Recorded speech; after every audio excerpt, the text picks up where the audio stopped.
When God comes, the veils of delusion drop away. This earth is a most imperfect place.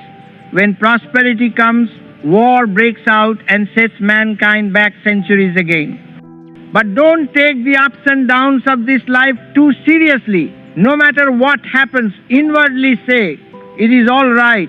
I am only dreaming in God's dream. Nothing can touch me. I am happy. Nothing holds me. I am ready every minute, Lord, to walk out of this dream or to remain to do your will. Then you will be free. That is a wonderful thought. Anything you do with the thought of God is much different than the same experience without Him. The other day I was taken to see a movie, and the first thing I knew, I was in Samadhi. Someone asked, "Aren't you seeing the picture?" Yes. I said, it is all movies, a movie within a movie. The theater, every motion, the people sitting around me, I could see them all as pictures on the vast screen of cosmic consciousness. No matter what you are doing, when God comes, there is just complete intoxication. The veils of delusion drop away, and you know the answer to anything you want to know. In this state of consciousness, I have seen far into the past and into the future. Generally, I keep my eyes closed to these things, but when I am interested, I see them, and I see into the souls of those who come. No one can deceive me. I know each one inside out, but I never speak of this. I am not interested in the evil side of people, only in their good.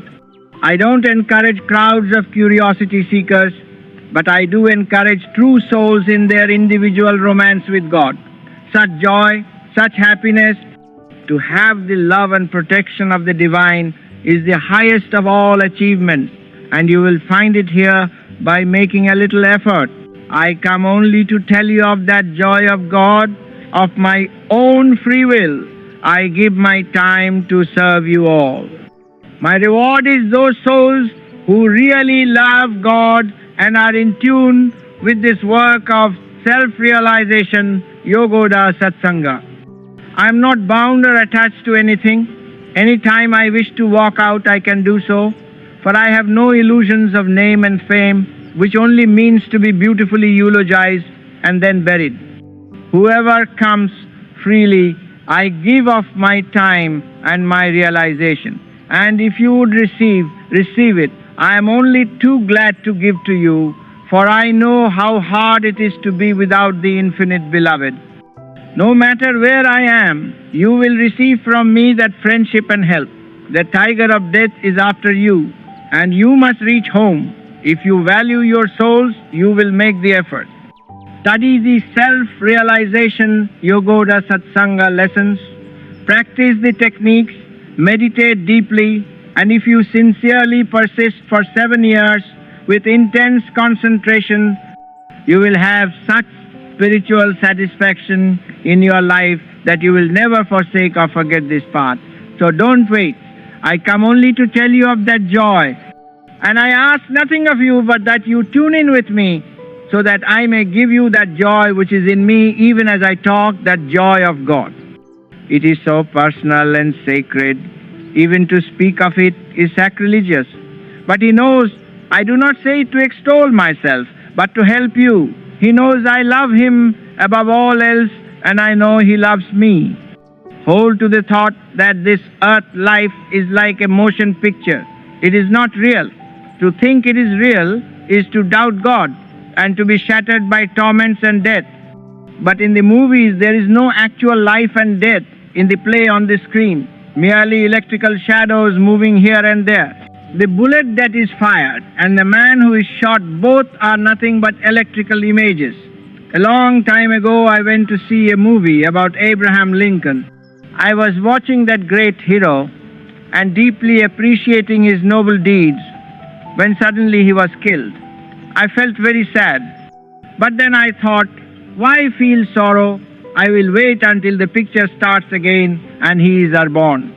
So I sat through the showing until I had again felt the inspiration of his life. Then I said, now let me leave before he dies. This life is like that. Many whom I loved and have missed, God has shown to me again. so I sorrow no more. He is a wonderful God. You must know Him as I know Him. Once you see this life as God's dream or cosmic motion picture, you will say, there is no birth or death or tragedy.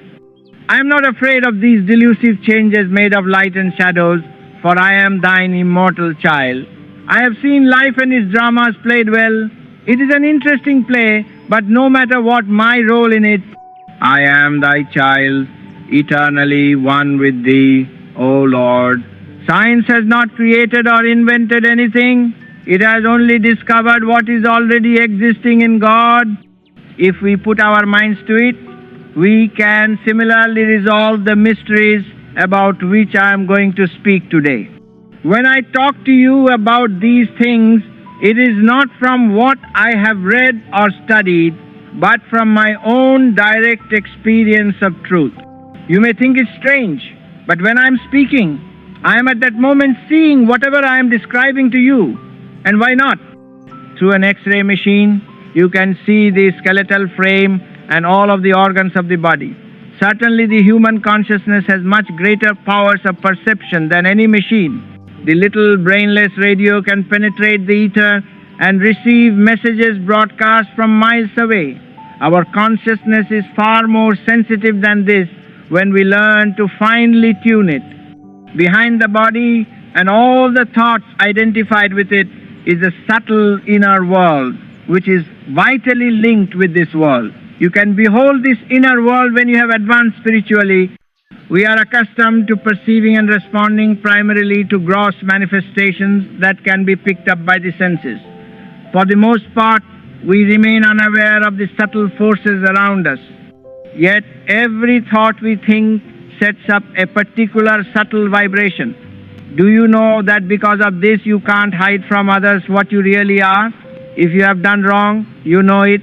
Even though you think you may be hiding it, the consciousness of having done wrong is present in your thought. People will find you out because those thought vibrations will be reflected in some way in your behavior. The same, of course, is true of good thought. When you mentally utter the word God and keep on repeating that thought within, it sets up a vibration that invokes the presence of God. Thoughts are so subtle that no instrument has been able to record them. This is why we have voices. They enable us to convey our thoughts. But if you advance spiritually and cultivate deep calmness within, you will be able to feel and read the thoughts of others. When you are disturbed or restless, your mind radio is so out of tune it cannot receive their mental messages. If your consciousness is always fixed on externals, the body, desires, what somebody else has or is doing, it will never be aware of the subtle activities that are going on within and around you. The five senses are extremely limited. The eyes can behold only certain vibrations of light. The ears can receive only certain rates of sound vibration. Any vibration too high or too low is not perceived. Unheard by most people, the whole universe is sending forth music, the great sound of Aum or Amen, the Holy Comforter, emanating from all creation. They seeing see not, and hearing they hear not, neither do they understand. Thus Jesus referred to the limited nature of the senses. Man is the inventor of instruments that can perform miraculous tasks he himself cannot do. The microscope gives him a super sense through which he can see many things invisible to TBE naked eye. The radio has made available more knowledge about the world than any other modern invention. But remember, it is man's mind that has discovered the universal principles which made possible the microscope and radio. It is the power of the mind you must cultivate. When you develop spiritually, your sight and hearing, each one of your senses, become so refined that you can perceive all the subtleties of which I speak. You will perceive the vibrations of thought, which are the true essence of the gross vibrations to which the limited physical senses are attuned. You will be able to see right through others' outer pretenses and perceive their thoughts, but it won't influence your attitude against those persons. You won't judge them because you will understand them. God knows all the thoughts, good and bad, of every human being, yet He loves all His children just the same. If you are always looking at the world through a blue glass, everything will appear to be blue. So, if you look through a blue glass of prejudice or hatred or emotion, you cannot behold people or conditions as they really are. As soon as you become ruffled by such feelings, your voice becomes harsh and you feel antagonistic and spiteful. But when you are calm and at peace within, you love everyone and feel friendly toward all. This is the harmony God intended for His creation. You should develop changelessness, even-mindedness in this changing world. Then the evil thoughts of others will not disturb or influence you. You will begin to feel the true subtle nature of human beings and the universe in which we live, and become more aware of the fourth dimension.